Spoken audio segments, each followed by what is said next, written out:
Hello, my dear friends. Welcome to Dream UGC Net. I hope you all are doing great and doing your preparation at the next level. So, everyone that exam की जो date है वो कल last date है. Form fill up की last date है. आपके पास form fill up का टाइम है ओनली हाफ डे. जिसने भी फॉर्म फिलअप अभी तक नहीं किया यूजीसी नेट का एप्लीकेशन फॉर्म फिलअप नहीं किया है वो प्लीज़ जल्द ही अपना फॉर्म फिलअप कर लीजिए. कल के 5 बजे के बाद आपको टाइम नहीं दिया जाएगा फॉर्म फिलअप का. तो you have only half day. Okay. So today's video on important MCQs on teaching aptitude for June 2022 exams. You can download my app, that is Dream UGC Net app. आप इसे Google Play Store से and link से जो कि given है description box में download कर सकते हैं. कोर्स स्टार्ट होने वाला अगस्त से एंड पेपर 1 एंड पेपर 2 पे कोर्स होगा. पेपर 2 है labour welfare and HRM, that is my subject. Course होगा वो होगा दिसंबर 2022 साइकिल के लिए. दैट मीन्स दिसंबर में जो एग्ज़ाम होने वाला है उसके लिए कोर्स होने वाला है.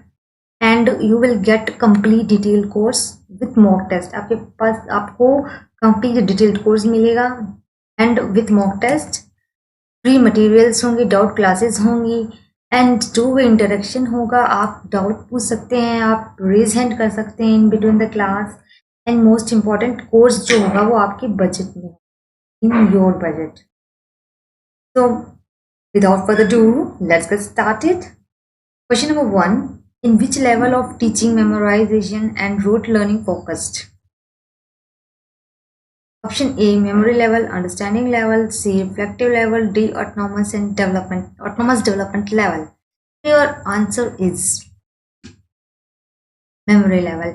क्वेश्चन है कि in which level of teaching memorization and rote learning focused, कौन से टीचिंग लेवल में मेमोराइजेशन और रोट लर्निंग को फोकस किया जाता है. तो वो है हमारा मेमोरी लेवल. मेमोरी लेवल पे एक छोटे बच्चों वाला लेवल होता है जहाँ से हम सिर्फ अभी सीखना स्टार्ट करते हैं, मेमोराइज करना स्टार्ट करते हैं चीज़ों को.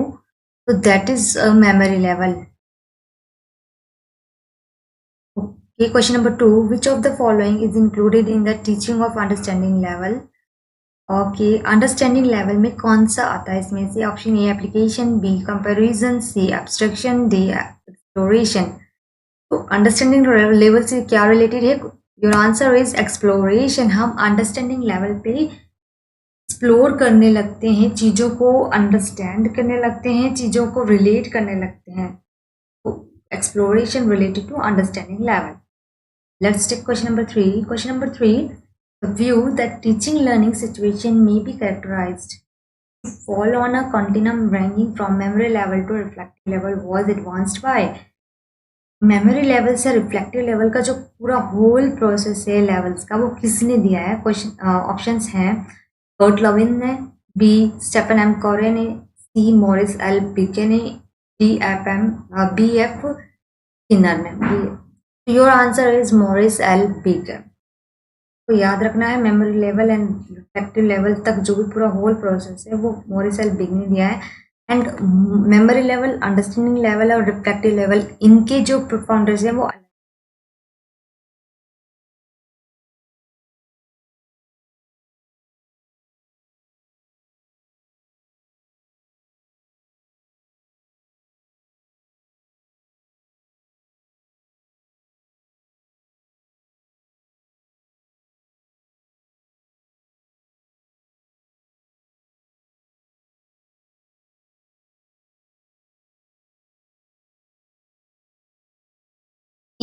critical shifting of facts and information. So you have to choose the correct answer from the given options.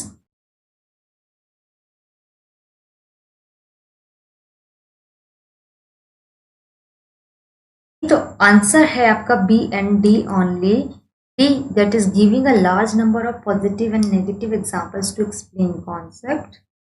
C, helping to promote seeing of relationship among facts. आपको बताया था कीवर्ड है आपके लिए रिलेशनशिप. रिलेशनशिप जहाँ दिख जाए आप अंडरस्टैंडिंग लेवल से उसको रिलेट कर देना. एंड बी कहता है कि example, positive and negative examples के थ्रू हम इस लेवल पे बच्चों को समझाते हैं, लार्ज नंबर ऑफ स्टूडेंट्स को एक साथ समझाते हैं with the positive negative examples और एक्सप्लोर करने लगते हैं, चीज़ों को रिलेट करने लगते हैं अंडरस्टैंडिंग लेवल पे। तो आपके आंसर है B and D. So question number 5, what is hallmark of reflective teaching? Teaching का हॉलमार्क क्या है, रिफ्लेक्टिव टीचिंग का हॉलमार्क क्या है? A. Clear, organized and well structured. B. Personalized, interactive and high level of cognitive interchange. C. Systematic, planned and quick question answer session. D. Logical, coherent and example based presentation. हमारी reflective teaching कैसी होती है? और answer is clear होती है, organised and well structured होती है, right? तो आपको याद रखना है रिफ्लेक्टिव टीचिंग का हॉलमार्क है that is clear, organised, well structured. Is clear, I hope. Let's take the question number 6. Which one of the following statement inclusive teaching? Inclusive teaching का concept कौन से ऑप्शन से लिंक किया जाता है? तो ऑप्शंस हैं teachers facilitate the learning of the gifted students, B teacher facilitates the learning of the weak students, C teacher takes support of parents of the students to make them learn, D teachers make the students of different background to learn together in the same. Okay, your answer is D. Teacher make the students of different background to learn together in the same. Inclusive teaching का meaning ये होता है कि हम सभी students, सभी type के students को एक साथ लेके चलें, एक ही सेम लेवल पे लेके चले उनको, that is called inclusive teaching. Okay, let's question number 7। First in terms of, तो आपको इफेक्टिवनेस ऑफ टीचिंग को फाइंड आउट करना है, कोर्स कवरेज से पता चलता है, बी स्टूडेंट्स के इंटरेस्ट से पता चलता है, सी लर्निंग आउटकम ऑफ स्टूडेंट्स से पता चलता है, या फिर D use of teaching ads in the classroom से पता चलता है टीचिंग की effectiveness. Okay, your answer is learning outcome of students. बिल्कुल ना लर्न किया, that tells about the effectiveness of teaching. It is clear, I hope it is clear. Let's take question number 8. Okay, assertion reason का question है, assertion है आपका formative evaluation tends to accelerate the pace of learning. okay, B reason है आपका as against summative evaluation, formative evaluation is highly reliable. Choose the correct options from the following. Both A and R are true and R is the correct explanation of A. B है both A and R are true but R is not the correct explanation of A. C A is true but R is false. D A is false but R is true. तो answer देख लेते हैं। Let's see. Your answer is A is true and R is false. Okay. तो assertion क्या कह रहा है? Formative evaluation tends to accelerate the pace of learning. बिल्कुल assertion बात कर रहा है formative evaluation की, एंड रीजन कह रहा है कि because as against summative evaluation, formative evaluation is highly reliable. तो रीजन जो है टोटली डिफरेंट है, रीजन कंपैरिजन कर रहा है समेटिव फॉर्मेटिव का, लेकिन असर्शन कह रहा है सिर्फ फॉर्मेटिव की बात। तो आपको लिंक करना है कि जो असर्शन रीजन है वो दोनों एक दूसरे से लिंक और एक ही टॉपिक पे बात करते हो, तभी ये दोनों करेक्ट होंगे, दोनों एक्सप्लेनेशन भी करेक्ट होगा।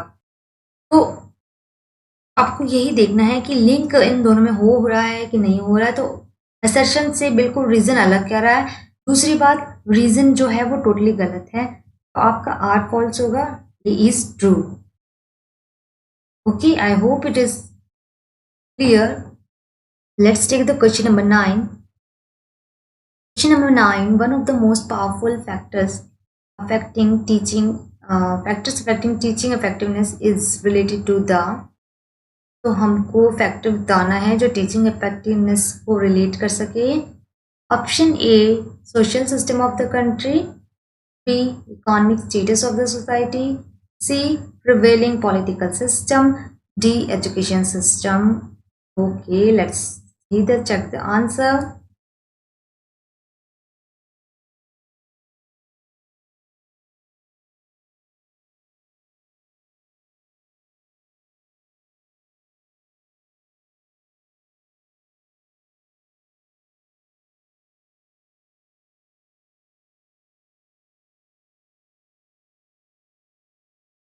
टेस्ट। तो असर्शन रीजन का क्वेश्चन है ये भी। असर्शन है आपका learning is a life long process. Yes बिल्कुल। रीजन है आपका because learning to be useful must be linked with life process. तो both are talking about same topic, that is learning, and the meaning is also clear and correct. तो option है आपका both A and R are true and R is the correct explanation of A. Both A and R are true but R is not the correct explanation of A. A is true, R is false, A is false and R is true. तो आपका answer है, आपको पता चल गया होगा। Yes, तो answer है option A, both are correct and R जो रीजन है वो करेक्ट एक्सप्लेनेशन है सेशन का। I hope is clear and all the questions are clear to you. If there is any doubt and related to any question, please mention in the below comment section.